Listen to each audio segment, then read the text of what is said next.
Homeless man gives his last $10 to a stranger. Next morning, 300 bikers arrive. They said he had nothing left, no home, no family, no hope. But fate has a way of showing up when you least expect it. On a bitterly cold evening in the heart of the city, a man known by few and noticed by even fewer found that a single act of generosity could echo far beyond what anyone could imagine. Samuel Hart had become a ghost among the living. At 63, with a beard streaked with gray and clothes that smelled faintly of smoke and rain, he blended into the cityscape like a shadow. Most people hurried past him without a second glance, a disposable figure in their daily routines. Yet beneath the layers of grime and weariness, there remained a core of dignity, a quiet strength that had survived the worst life had thrown at him. Years ago, Samuel had been a master woodworker, a man who could shape raw timber into a home that would shelter generations. But life had dealt him cruel hands. His wife's illness had drained their savings, and mounting medical bills had forced them into foreclosure. The house they had built together, their sanctuary, was gone. Friends vanished. Relatives grew distant, and soon Samuel found himself on the streets, a stranger in his own city. On this night, Samuel sat pressed against the wall of a boarded-up grocery store, rubbing his hands together against the biting winter air. The city was unusually quiet, the hum of distant traffic reduced to an occasional rumble. He had no expectations, no plans. Survival was the only concern now. His stomach gnawed at him, and the chill cut through his worn coat like knives. And then he heard it, a metallic roar in the distance, sharp against the stillness of the city. It grew louder, accompanied by the sputter of a struggling engine. A figure appeared at the alley's mouth, staggered, and collapsed against the brick wall across from Samuel. The man was broad-shouldered, covered in a leather vest adorned with patches and insignias of notorious biker brotherhood, the Iron Reapers. But there was nothing intimidating about him tonight. He looked utterly broken. His eyes were dull with exhaustion, his body trembling with hunger. Samuel watched quietly as the man caught his breath. His voice, when it came, was gruff but frail, carrying an unexpected vulnerability. Don't worry about me," he said hoarsely. "I'm not here to cause trouble." The biker, whose name Samuel would soon learn was Damien, though his brothers called him Steel Hand, slid down beside him, slumping as though the weight of the world pressed on his shoulders. The cold air made his breathing visible in tiny clouds, his stomach growling audibly. Samuel's gaze softened. He had seen hardship before. He had lived it every single day. Yet something about this man, this hulking figure reduced to trembling hunger, stirred a long-dormant empathy in him. He reached into his coat pocket. His hand brushed against the worn edges of a crumpled $10 bill. He had saved it for tomorrow, hoping to buy a small breakfast at the diner a few blocks away. The money was everything he had. Everything. But now, the need in this man's eyes challenged him in a way he hadn't anticipated. Samuel hesitated. The rational voice in his mind whispered, "You need that more than anyone else. You've gone without for days, months, years." But then he looked into Damien's weary eyes, the faint sheen of desperation, and he knew the answer. "Here," Samuel said simply, holding out the bill. "Get something to eat. You need it more than I do tonight." Damien stared at it, disbelief and astonishment wrestling across his face. You're serious?" Samuel nodded, offering the faintest of smiles. "I am. Take it. Just take it." For a long moment, Damien didn't move. His hands, rough and scarred from years on the road, shook as though the paper were a treasure beyond measure. Then he whispered, almost reverently, Why would you do this?" Samuel shrugged lightly. "Because it's the right thing." Something in Damien's chest shifted. Gratitude, awe, something deeper than words could capture. He stood slowly, holding the $10 like a sacred relic, eyes never leaving Samuel's face. "I won't forget this," he said quietly but firmly. "You have no idea what you just did, but trust me, you'll see." And then he was gone, boots echoing on the cold concrete, the roar of his motorcycle fading into the city night. Samuel watched until he could no longer see the taillights, and then settled back against the wall, unsure whether he had done the right thing. He certainly did not expect to see Damien, or anyone else from that moment, again. The next morning, Samuel awoke to a peculiar vibration under his feet.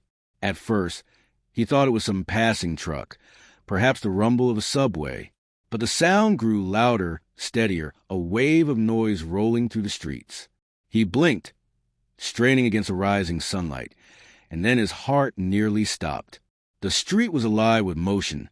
Hundreds of motorcycles, polished chrome glinting in the morning sun, engines roaring as one massive unit. The Iron Reapers, all 300 of them, had arrived. At the forefront sat Damien, helmet removed, a look of fierce pride on his rugged face. Samuel froze, unsure whether to be terrified or amazed. He had imagined consequences in his quietest fears, retribution for some imagined offense. But this was something else entirely. Damien stepped forward, raising a hand, and the rumble of engine subsided just enough for his voice to carry. "Brothers," he shouted, "this man saved me last night. I was starving, broke, and ready to give up. He gave me his last $10. His last. And now it's time we repay him for his generosity." A cheer erupted that shook the street. One by one, the bikers approached Samuel, offering food, blankets, warm coats, and even envelopes of cash. Boxes of supplies were set at his feet, warm jackets draped over his shoulders. Hands pressed bills into his trembling fingers. One biker made calls on a cell phone, arranging housing. Another offered him steady work repairing bikes. Knowing Samuel's skill as a carpenter, Samuel could hardly speak. His throat tightened, and words failed him. You didn't have to," he started. Damien shook his head, gripping Samuel's shoulder firmly. "You gave when you had nothing. That's the greatest gift anyone can give. Now it's our turn." Over the next hour, Samuel's world transformed. From having almost nothing, he found himself surrounded by kindness, support, and community. Strangers who could pass him by had instead shown the depth of their loyalty, their respect for a man who had given all he could to help another. By the time the sun had climbed fully into the sky, Samuel was no longer invisible. People took notice. Passers-by filmed the astonishing scene, and social media exploded with the story of the $10 miracle. News outlets called, charities reached out, and yet Samuel remained modest, his humility intact. When asked why he had given away the last $10 he had, Samuel simply said, "Sometimes a little you can mean the world to someone else. And if you can give even a little, why wouldn't you?" Months passed, and Samuel's life gradually regained stability. He had a modest apartment, a steady income repairing and restoring motorcycles, and a circle of friends who visited, checked in, and cared. He no longer slept on cold concrete. He no longer felt unseen. The city that had ignored him had been replaced by a community that recognized his humanity. One evening, Damien came to visit. They sat together on Samuel's balcony, the city lights twinkling like distant stars. The air was crisp, the silence between them comfortable, filled with unspoken understanding. "You know," Damien said, lighting a cigarette, "when I took that $10, I promised myself I'd make sure you never went hungry again. And I meant it." Samuel smiled, eyes misting with quiet emotion. "You kept your promise the moment you came back. That was enough." They sat together, side by side, watching the night pulse with life below. There were no speeches, no grand declarations, just a shared understanding of what it meant to be truly seen, truly valued. The story of Samuel Hart and the Iron Reapers became a symbol of hope and humanity. It reminded the world that even in the harshest circumstances, one act of kindness could spark a chain reaction, bringing together people in unexpected, transformative ways.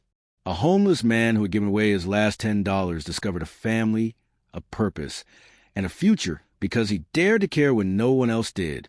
Because in the end, it was never about the money. It was about the heart behind it, and that was worth more than all the dollars in the world. Samuel often reflected on that night, the night a stranger in leather brought 100-fold of kindness into his life. He learned that generosity was a language everyone could understand, that compassion could ripple across the city streets and touch hearts he might never know. And so, he lived each day with renewed purpose, reminding himself, and anyone who would listen, that a small act, no matter how insignificant it seems in the moment, could change the course of a life. Sometimes, the world shows up for those who refuse to give up, for those who, even in the deepest darkness, choose to light a candle for another. Samuel Hart had nothing. Yet, in giving everything he had, he gained more than he could have ever imagined: family, friendship, dignity, and hope. And in return, he gave the world a story to believe in, a story that reminded everyone that one small gesture of kindness can indeed move mountains, ignite hope, and change lives forever.